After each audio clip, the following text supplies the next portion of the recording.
Oh boy, hello there.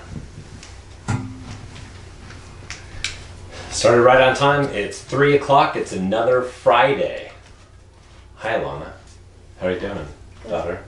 You gonna come say hi? You get to come say hi to all the people? He's waiting for me for sure. She's in the 7th grade, middle school. She's very busy. Ready for a weekend? Yes, very ready. Very ready? Yeah. Yeah, anything to say to the people? Hello, people. You can see why I like her. She's cute. Thank you very much. I appreciate that. Okay. I'll be joining you shortly. Brennan just said hi, Steve. Brennan. He's one of the 37 people watching right now. Hi, Brennan. Watching from Washington State University. I hope the smoke is better in Washington. Starting to get a little bit better here. We were able to actually have some soccer practices and cross-country practices. The new protocol, social distancing and all that stuff, and masks, but they were all canceled because you go through all this. They finally are able to practice, and then it's canceled because of smoke. Holy smokes. Bloody chink. All right, let's go ahead and begin. Stephen Thomas, I'm a quantitative economics and decision sciences major from University of California, San Diego. I've been in the business for nearly 3 decades. Orange County native, Capitol Valley High School grad, right here in South Orange County. 9 kids. I'm an avid runner. You've seen it. I brought 6, she brought 2, these 2, and then we had that bonus dude. That's right. Which all of a sudden, in the last 2 days, he decided, I'm no longer going to take a long afternoon nap. So he's already awake. Usually this is his sleeping time. I have been in the press, and our company is Reports on Housing, your local real estate snapshot. It's basically, we're not really super focused on closed sales data. We did mention luxury closed sales data in the last report because it was something out of the ordinary. That's when we bring things up as far as closed sales data is concerned. We do include it in the reports, but I don't like to operate looking in the past. It's very hard to understand what's going on right now by looking at closed sales data. That's a reflection. They're right now talking about August closed sales data, a reflection of June and July. I want to know what's going on right now today. We're mid-September. As a matter of fact, it is going to be fall next Tuesday, the 22nd of September. We're already decorated. We've been decorated for about 10 days now because we're ready to go to this next season called another season other than summer season. But we like to look out the windshield, right? Active listing inventory, supply, and then velocity. That's demand. How fast are we going down the freeway? So I look at it as the last 30 days worth of pending sales. That will give me what's going on in as far as the number of transactions are concerned, which I've seen a change in the last week, and we'll get into that in a second. And so then what I follow based upon the supply and demand, because those metrics tell you one thing, but when you look at the two, you can come up with the expected market time. That's if you place your home on the market today, when are you going to go into escrow? The expected market time is how many homes are on the market, how long would it take to deplete all of those homes, how many months? So it's the supply of homes, and the lower that expected market time is, the faster the market. And that's what we've all been experiencing. It's about setting expectations. That's what we try to do for buyers, sellers, and even for agents, because it legitimizes what they're thinking, and then it's actually in black and white with stats and anecdotal stories. And the way that I talk is the way that I write. It's not just charts and data. There's a storyline behind what's going on in the marketplace. Every 2 weeks I come up with a different storyline and go over inventory and demand, expected market time, and then the luxury end as well in small paragraphs. But I have one main topic. And so we have reports that dot all over Southern California. And we've, of course, been in Orange County for many, many years. Last year, we went and expanded to LA, San Diego, Riverside, and San Bernardino. And the most recent one, this even came out for San Bernardino, Riverside. So it was nearly 2 weeks ago this Monday for LA, Orange County, and San Diego. That's called Astonishing Spike. And really, it goes over the astonishing spike in closed sales. And we went over this a couple weeks ago as far as what's going on with closed sales in the luxury range. So there will be a new report that comes out this coming up Monday. So if you want to see what that is, subscribe and you'll get it in your inbox on Monday. So you go to reportsonhousing.com, R-E-P-O-R-T-S, it's plural, reportsonhousing.com. You click on subscribe and it comes out every 2 weeks. We have a version for printing it out, for copy, cut, edit, paste, a lot of Excel spreadsheets, an excerpt for publicly facing websites, social media, blogs, and also we have a summary that can be used as an excerpt. We have lots of charts. And it's emailed out to our subscribers directly every 2 weeks. If you subscribe right now, you get the last report, and then you get another report on Monday for San Bernardino and Riverside. They got theirs on Monday, so it'll be the most recent one, and you'd wait an additional week. So it's $15 per month or $150 per year, and you get a month free if you sign up utilizing the coupon code of September. Because, hey, it's September. Next week, I think I'll change it to autumn. But I would like to thank our sponsor, Monarch Coast Financial. That's Kevin Buddy. Buddy has been with us for a while now and has been an amazing sponsor. And they deal with more than one kind of borrower and more than one kind of loan. Not every single borrower fits every single kind of loan. So Monarch Coast Financial handles everything from full doc loans to alternative documentation to investor financing, and then also to private money loans. So it's everything from full doc to private money and everything in between. And Kevin Buddy has loads of experience. He's been helping buyers finance their dream homes for years. Since 1976. He has been around helping people, and man, he is very smart. He's on the ball. He likes to talk about economics, so I love talking to Kevin Buddy, and he knows his stuff. He's been around for a long time. So get in touch with Kevin Buddy at Monarch Coast Financial, and he can help you at 949-422-2075. That's 949-422-2075. Thanks again. Okay, thanks again, Kevin. Really quickly, I want to, speaking of all the fires and all kidding aside with the smoke that we're dealing with right here, it's hard to be a fireman. Talk about those people that are on the front line. We have the doctors and nurses in the front line of the fires, but then we have these firefighters from all over the place, and they're being flown in from just about everywhere and other parts of the world to help fight all of our fires on the West Coast. And it's not just California, it's Oregon, Washington, and Idaho. There's a lot of fires going on. And look at this, they're marching where? Towards the flames. And then you've got just sheer exhaustion. And you've got these, they do these gigantic shifts and then they fall asleep just about anywhere. So we just want to say a special prayer to for these firemen and everything that they're doing. And my hat's off to all of them when they're dealing with such horrible conditions, and especially with all the heat that we were having as well. It's cooled down a bit, but it's still kind of hot. So I wanted to go into some summer fun photos.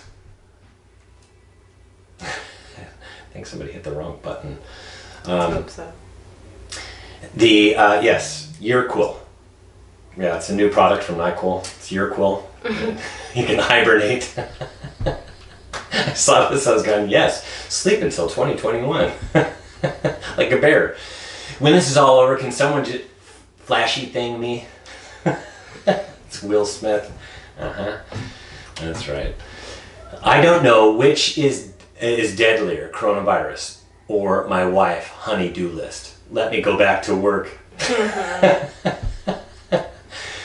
Oh, I'm gonna have a hard time reading this, so I'm gonna have to turn around because it's such small print. My eyes are so bad. But this was in if you've done Domino's pizza delivery or Pizza Hut or anything, they have these special instructions, and here's the special instructions. It says, leave the pie in the middle of the street, honk 3 times, wait 2 seconds, honk once more, roll down the window, do bird sound, caca, drive on. How creative. That's social distancing my pie. Thank you very much. How about this one? This is how our parents used to text us back in the day. This house better be spotless before I get home from work. If it's not, everybody's getting a whooping. Totally. Yeah, that was text messaging when I was a kid. All right, now we go into oldest kid in the Thomas clan, the Thomas 10+1. So we have 9 children. The oldest one, Michaela, yes, that is Sean. Schwetter, he got down on one knee and proposed to my daughter right down the street from us. And we were actually able to see the whole thing, and I thought I was going to break it out, no tears or anything. But you know me, I'm mushy. So yes, there were tears all the way around. It was kind of neat to see, especially my daughters, the younger daughters. They were all teary-eyed as well. It was pretty fun to see. And this is her showing off her brand new ring. And then there's my wife and I giving her a big, gigantic hug. And just wanted to say congratulations to my daughter, our daughter, Michaela Marie. Michaela Marie, soon to be Schwetter.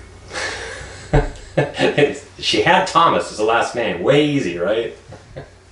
So the Southern California market, very much like a spring market, although things are beginning to transition. Housing has been extremely hot, like I've said it before, like various ways of talking about how hot it is. Last week was as hot as a burnt marshmallow. But we are transitioning, and it's like a fall market right now, where demand will drop, and so will the supply.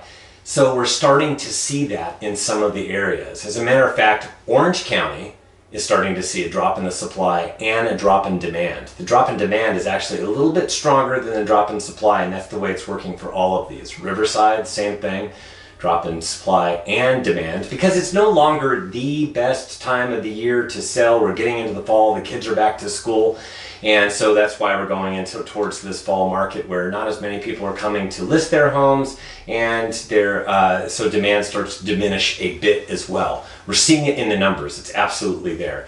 And San Diego as well is part of this fall club. However, there is another season that we didn't really have. We had the beginning of the year was the holiday market. We moved into the start of the spring, and then boom, we had COVID. Then we had the spring market, and that happened during the summer. And now we're having the autumn market. So we're skipping over summer completely in like I said, we're with Orange County, Riverside, and San Diego. But there is a summer market going on in two markets. And that summer market happens like this. That's where the inventory demand drops, but we also have supply rising. So we have a demand drop because it's no longer the most optimal time to purchase, and there's more distractions with kids at school and things like that. So we're starting to see a drop in that demand like we normally do in fall, but this is like summer because guess what? The supply is actually rising. It's only, it's happening in two markets, and that market is LA and San Bernardino. San Bernardino is only slight. It's only like 1% up. LA, on the other hand, they've added a bunch of new homes in the last 2 weeks. And know exactly how much, you're going to have to subscribe to my report. I'm no longer giving the exact data as to where we're going with all the different counties.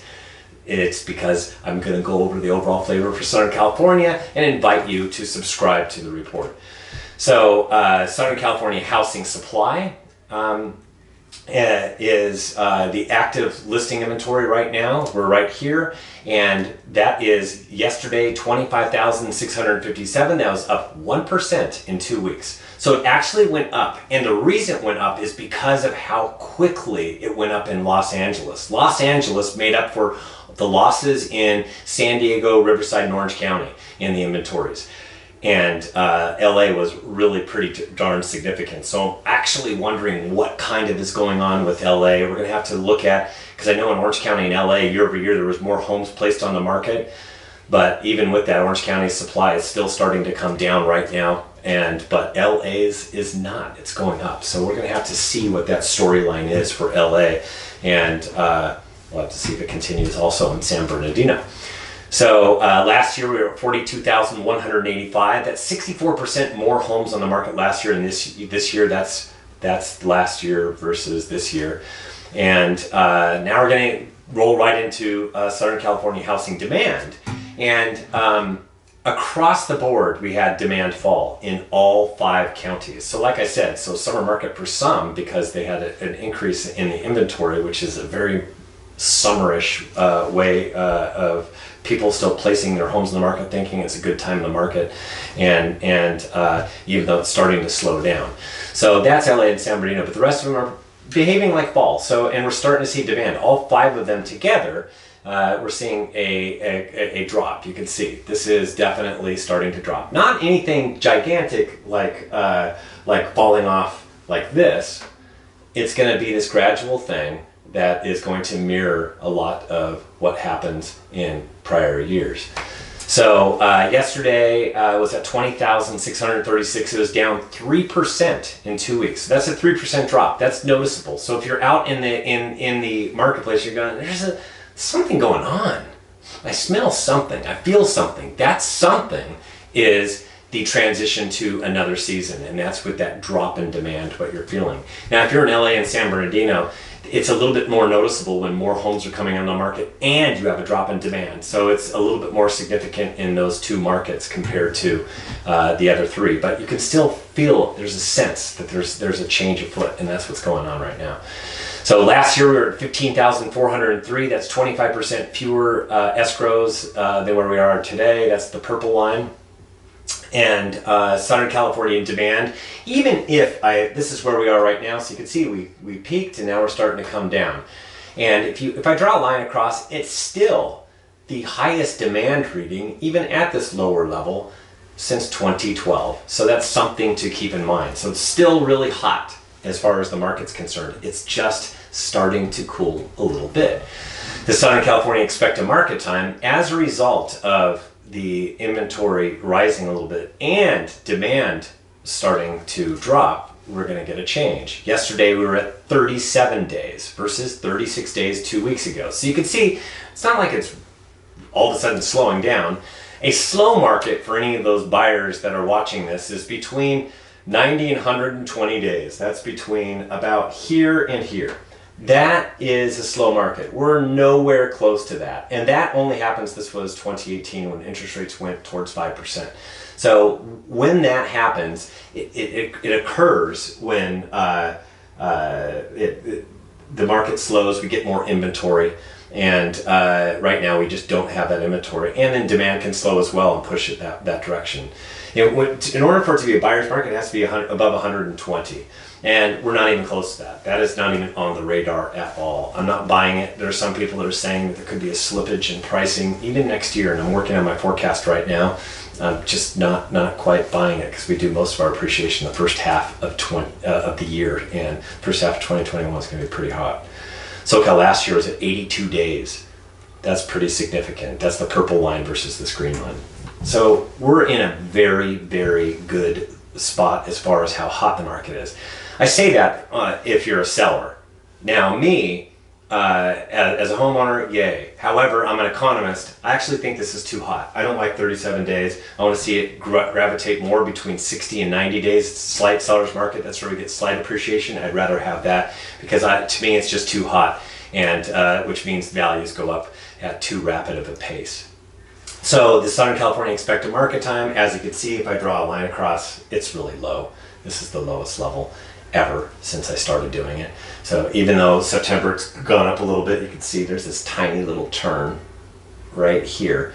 But even though you're seeing that tiny little turn, it's still the lowest level since I started tracking. So it's the lowest September since tracking it in 2012. So you can see that's the kind of market that we're currently in, and we don't have that many more months till we get to the end of the year, which means a very, very hot start to 2021.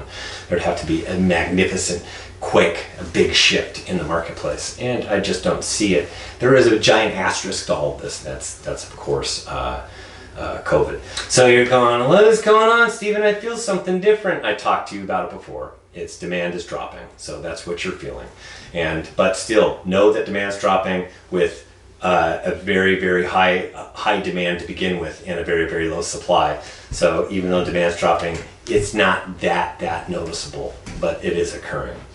Home values are definitely on the rise. And the fuel of all this is our low interest rates. So there's a new reading yesterday. It was at 2.87%. It was the week prior was the lowest ever in 49 years in this polling from Freddie Mac. And at 2.87%, it was at 2.86% the week prior. So you can see not much of a change, is there? So it's pretty much negligible, the same. There have been last week was the 9th record low this year. So that's how many records we've had, and we're so close to that record that we beat the other 8 that we've had so far this year, and it's all been since we've gone into this pandemic. Now let's talk about, that's right, the waiting game. So even though we have a very extremely hot, fast-paced market, it doesn't mean that everybody is successful. There's still a lot of people out there that are not having success. What happens in a hot market? Typically, and this is what everybody hears about, multiple offers, extremely quick market time. That is, you place your home on the market, you're in escrow really quick.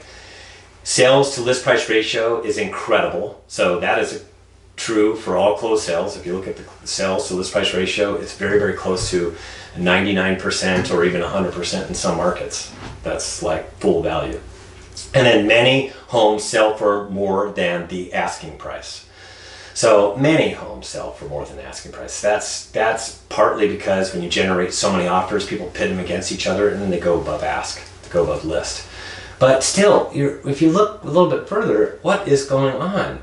We have a hot market, but then there's some properties that are having a hard time selling, so it feels a little cold. You get a lot of showings, and there's some that don't even get that much showings after a while. We're wondering, how can it be so hot yet I'm not sold? What's going on? I'm in the hottest range. I'm in 5 to 750. So speaking of that, so I've done this before, and I redid it again, and this is for the sitting on the market and how long homes have been on the market for 60 days plus how many in the different price ranges. If you look, this is the hottest price ranges in LA. It's 0 to 750, and yet we still have 25% that have been on the market. That's 1 out of every 4 have been on the market for more than 60 days, nearly 1 out of 4. And then this is 1 out of 4, 750 to 1 million, 28%, 29%, 1.25 to 1.5, and it goes to 36%. Of course, the higher, it's a bigger percentage. However, overall, still, there are a lot of homes that have been on the market for more than 60 days. I had somebody ask me this week, what can you do if you have a first-time home buyer? Should I wait a little bit longer? And my answer to that is absolutely don't wait. Keep on looking, keep on putting your pull out, but why don't you look for properties that have been on the market for quite some time and go negotiate with these people. Chances are there's something wrong with it, and we'll get into that in a second. In LA, in Orange County, you have 30% of everything below 500,000 has been on the market for 60 days plus, even though it's a 36-day expected market time. Look at this, 22-day expected market time, but only 16% have been on the market for 60 days. So this 5 to 750, yeah, it's getting hard to find something in Orange County, 5 to 750. 750 to 1 million, 23%, 30%, 1 to 1.25, a third, 1.25 to 1.5. So you can see some of these are hanging on the market for quite some time, even here, and even here, this is about 1 out of every 4. And then you get to Riverside County, and this below 200,000, they sit on the market quite a bit, and even 2 to 3. It's not until you get to 3 to 4, all the way to 300 to 800 is about 1 out of every 4. Then it moves on to 40%. So you can see, even though it's a hot market, you still got properties that are sitting for quite some time. And then this is San Bernardino, this $300,000 to $400,000 range, 18%. Holy cow, that means that this is a very, very hot, slim pickings market where only 18% have been on the market for 60 days plus. But you can see you got just about 1 out of every 5, even a 5 to 650 is pretty hot, but this is about 1 out of every 4, 1 out of every 4. And then it's, of course, the higher range is a little bit longer. San Diego, slim pickings from 5 to a million. Holy cow, 15% and 20%. But below 500, 27%. And here we've got 1 out of every 4, just about 1 out of every 4. So it's still some people that have been on the market for quite some time. So what's going on? And here's what it is. It's the fact that we have this, and we have this ability, these TV sets. When I was a kid, there was like 5 stations in UHF. Ask a millennial what UHF is. They have no idea. Do you know what UHF is? No, my daughter, she's not really a millennial. She's even past that. She's shaking her head. No, she has no idea. That was Mia. She just walked by. So, so if it slows the bottom, put strain, I'll answer that. I'll answer all the questions that you have. There's certain markets where it's a little bit slower, and that has to do with some condos and things like that don't sell as rapidly, but others that do. It's more of a mix and that type of thing, and what's really hot, what's not. So the reason we have so many channels, and there's all of these programs that have been on that have done nothing but educated us and taught us, this is how old this is, because people that were married no longer married, but all these these programs that are all about fixing it up. And who really started it? It's Chip and Joe, and they started this with the Fixer Upper show, and it's absolutely a fantastic show. We binge watched that whole entire puppy, and just absolutely enjoyed it. But really, what it's done is it's made us all realize how expensive it is, and how time consuming, and what a pain in the behind it is to do any kind of work. So as a result of them, we know about how much it's going to cost, how long it's going to take, and it's such a headache that instead there was an old way and a new way. The old way was we would think about a house, we'd see it needs carpet and paint, and we'd say, you know what, I'll go ahead and put some elbow grease into this property, no big deal. Not that big of a deal, I could do it myself. And now, because of all those TV stations, now there's TV shows, now there's this new way. And the new way is, it better look like a model home. It better be ready to go. When I move in, I don't want to have to do much, and I want it all done.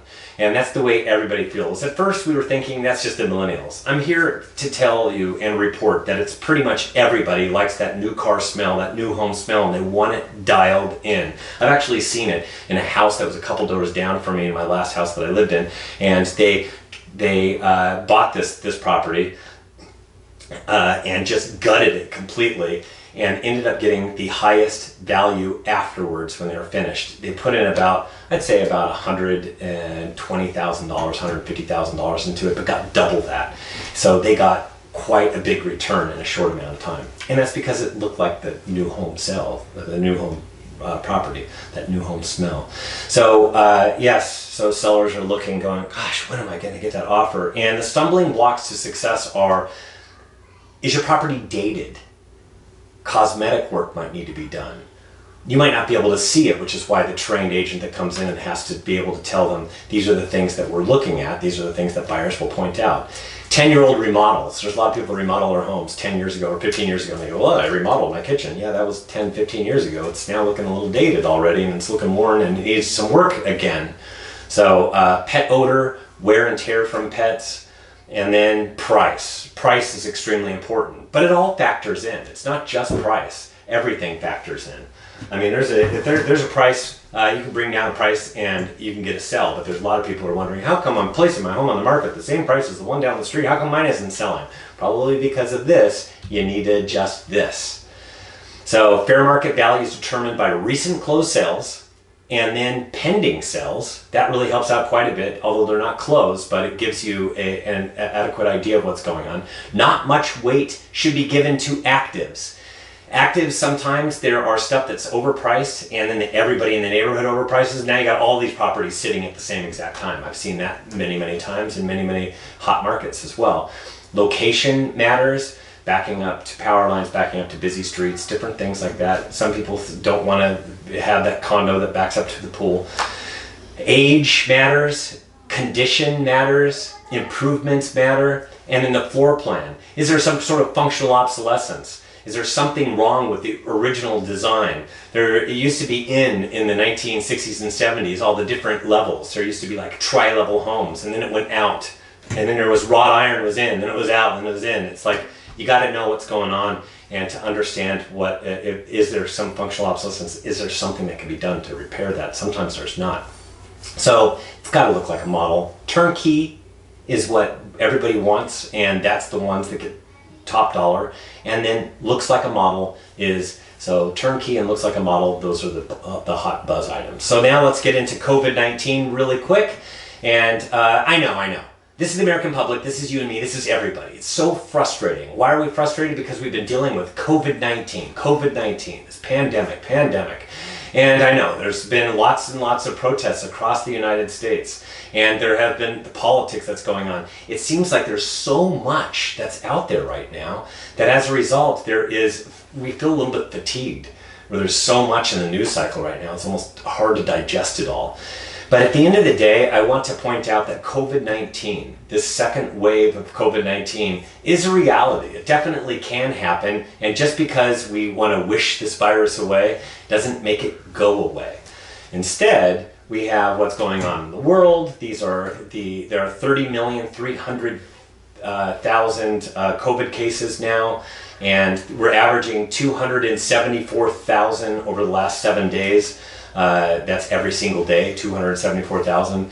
This is continuing to go up slowly but surely. If you look at this, if I draw a line, this is the angle. It's a slight up increase. It's not coming down around the world yet. Of course, we have to have some sort of a vaccine that everybody takes down the road.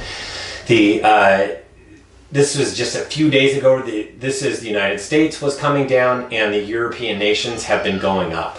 However, I do have to report this. This is brand new as of a few days, and we've had a few days of the same thing. You could see where we came up, and then we went way up. This was California, the Sun Belts, Texas, Arizona, Florida, and then we came back down. And then now look what happened. There's a U-turn. We've come back up again. And we have 6.7 million cases now for the United States that have tested positive, and we're now averaging 40,000. This is more than what I reported a week ago, so it's gone up by about 5,000 from a week ago. And it's moving the wrong direction again. Thought I'd point it out because it's not a good sign. We'll see where it goes from here, but it's something to watch and be mindful of. This virus still exists. And it will. It's that invisible enemy where we feel like we're secure, and we're not really. The positivity rate's at 5.9%. We got down to 5% for a minute, and now it's creeping up again. Something else to watch. We really need to be well below 5% in order for us to do proper contact tracing. So we're actually getting there in some of the Southern California counties. We'll get to that in a second. Because California has done this thing where we went way up, and then we came down, and now it's hit this plateau. It's not going up, but it's plateaued right here. And we're at 775,000 cases, and it's plateaued at right under 3,500. So that's where the plateau exists for California, which means we still have positive cases that continue. It's not continuing to come down like it had over the last many, many weeks. And these are the states that are having the biggest problems. You can see it's still, we have Arizona. You could see these four corners having an issue. It's more of this rural zone that's having the issues. You still have Texas having problems, and this is within the last week, the number of positivities that are going the wrong direction. California, steady. That's what I showed you. It's been steady for the last few days. We plateaued at that one, but we're no longer going down. We were green a week ago. Few Americans want states to relax COVID-19 restrictions because we are intuitive enough to understand that we need these restrictions until we have a vaccine. And that's what this says. This says 45% keep restrictions the way they are. 34% said there should be even more restrictions. Only 20% said there should be less. So you can see, by and large, we're kind of saying status quo, let's keep it until we have a vaccine. And then as far as unlocking things are concerned, I've figured out this metrics, these different things that the states are following, and they have these different tiers. And these are the tiers. It has to do with positivity, number of cases per 100,000 by the day, and then the positivity test rate. So I've dummied this thing down so that we all can understand it. I'm so excited. And what this is you want to get to where if you're in, this is maroon and it's orange. This is really good. This is 2 levels down to be in this, but you have to have both of them. And you can only go down 1 level at a time. So right now, LA needs to get below 7 in order for them to go down to even red. And so I don't even think it's going to happen probably within the next several weeks. And then you have to be there for 2 weeks straight. So Orange County has this in the orange, but this is still in the red, and we are in the red. Riverside County, they're in the red now. So they're below 7 here, and they're below 8 here, and they've been here for 1 week. They have 1 more week of this, and Riverside goes down a tier, which is good. San Bernardino still has some work to do. They're getting there. They're getting close to red. I think next week they'll be there where they're going to have their first week, then they'll have to have another week. San Diego went the wrong direction. They're in the maroon. They negotiated and lost that last week where they actually would have had 2 weeks. But so they have 1 week where they're in maroon, and if they have 1 more bad maroon color next week, they're going to revert back to that maroon tier. So stay tuned for that next week. Oops, and here I was doing all that stuff. So that's my COVID-19 update. Now I'm going to go into a real quick macroeconomic outlook update and how hard will GDP be hit in 2020. And these are the different countries. The worst is Italy. And then you roll down, and global's down 4.5%. United States will be down 3.8% overall. This is according to this one study. But it's what I'm hearing is it's anywhere from here to down like 4.5%, somewhere in between there.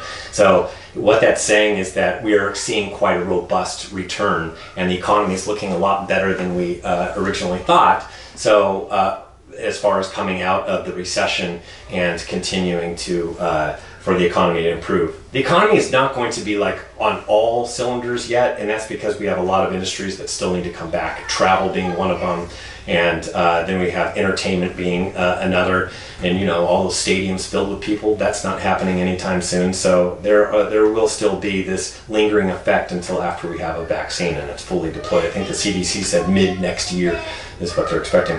The initial claims for unemployment insurance, it's kind of like plateaued. It's barely down. This is a record, but it's kind of flat from even 2 weeks ago. I think it was at 880, 881, and now it's at 860. So you can see these are initial unemployment claims, still a little bit higher than any given week during the Great Recession. And MBA Purchase Application Index, it was up 6% year over year. Last week it was up 40%. What's going on? What's happening is that we had Labor Day in 2019, the week prior. So that's why year over year it looked even better. It was at 40%. And this year, last week we had Labor Day, so we were comparing 4 days to 5 days, and it still was up 6% year over year. So next week I expect this thing to be between that normal 20 to 30%. And it's been 17 weeks where it's been positive year over year so far, this Purchase Application Index, which means that going forward, we're looking at still a lot of activity throughout the rest of 2020. And as far as forbearance is concerned, we've dropped from 7.16% to 7.01%. This is according to MBA studies. There's different studies that's out there. Black Knight does one too. I just like to follow the MBA, so I keep it simple to one. They're very similar. 3.5 million people unemployed, in forbearance right now.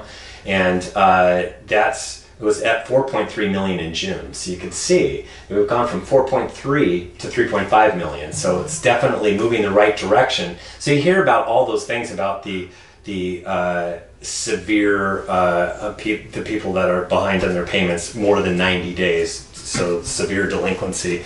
And they have these charts for it. It's just including forbearance. And the forbearance story I've talked about before, it's not as bad as what everybody makes out to be. Yes, there will be foreclosures next year. No, it will not be a wave. It's going to be more of a small lake wave. So stay tuned for that. U.S. retail sales, we have continued this trend. We went down, now we're continuing this trend. And that trend is positive year over year retail sales, and it's continuing to trend upward. And it's not all retail is doing great, but there are other aspects of retail that are doing better, and there are other pockets of the economy that aren't doing as well. So overall, we have retail that is up, and it's still continuing to trend up at the same rate that it was prior to the pandemic recession. COVID-19 crisis accelerated shifts to online retail. I thought this was interesting. So the second quarter of 2020, 16.1% of all retail was done online. It's only 16.1%. It's not quite as high as you think, but that's because we still go to the grocery store. Not that many people are doing it online. They do a little bit of it online, and there are other commodities. We pretty much stick to doing it over the counter versus like CVS and that type of stuff. It's not really done online as much. So 16.1%, but you can see that's such growth. This was 2000, 0.8%. So a bigger portion of the overall economy is online. That's it. Went a little bit longer than I wanted to, but I'm trimming this puppy down to try to keep it towards 30 minutes. Go to reportsonhousing.com, REPORTS on housing.com. Click on subscribe, and you get a month free if you utilize the coupon code September. And there are sample reports that are there. Stay tuned for this. If you have an office where you'd like for me to present via Zoom, of course, I booked my first one, and I haven't really yet. I have a couple more also on tap, but I am putting my 2021 forecast together. It starts October 1st, so anything from October on, I'm pretty much doing these forecasts. So if you'd like for me to speak at your office, have your office manager contact me. There's many ways of contacting me. All my information is on Facebook, and it's at reportsonhousing.com. And we'd be more than happy to do your office as well. Just have them give us a call. And I'd like to thank Kevin Buddy, Monarch Coast Financial. he deals with more than one kind of borrower, so there's of course more than one kind of loan. Everything from full doc loans to private money and everything in between. And he has loads and loads of experience. He's been around since 1976 helping buyers finance their dream homes. And so he knows what he's doing. He's got loads of experience. So contact him to help you out. Monarch Coast Financial, Kevin Buddy, 949-422-2075. That's 949-422-2075. And that's all I have for you. So, did pretty well. And oh, here she comes. She wants to say goodbye to everybody. Come on up here. Mom is trying to get Zeke to come, but he's not wanting to. Zeke does not want to come. I'm so sorry for all those Zeke fans out there. That's okay. We have Zeke. And besides that, we have Athena here. Yeah, hi. How are you doing? Can you want to go on camera? Oh no. Yes, this is real. This is happening. No, this is what happens when he has a very short nap.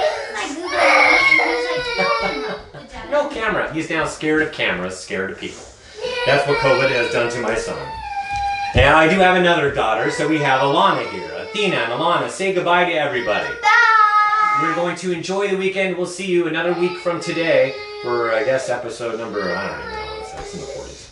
So, Bye, people. Bye-bye, people. Thank you very much for staying with us, and hope you have a fantastic weekend. And remember to go to reportsonhousing.com, utilize the coupon code of September, and subscribe today. Thank you very much. We'll see you on the other side. Bye. Bye. Ciao.